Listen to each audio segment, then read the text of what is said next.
at Bhagalpur to the south.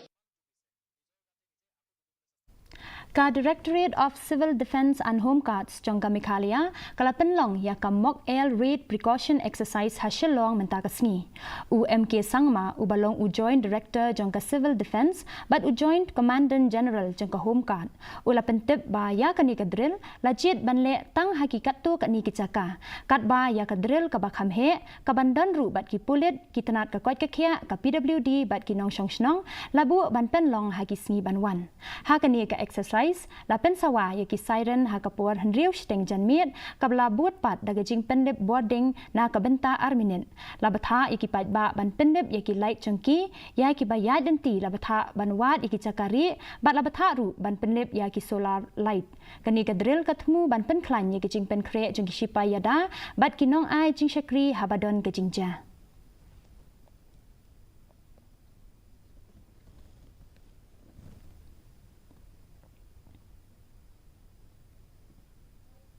So today we will be conducting the mock drill at will start from 4 o'clock and then 6:30 we'll have a sounding of siren and then we'll have the blackout exercise also, and it'll be very difficult for us to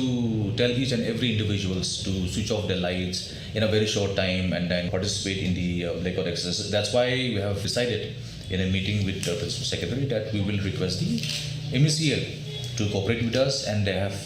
when you request and they also cooperate with us, and then they are ready to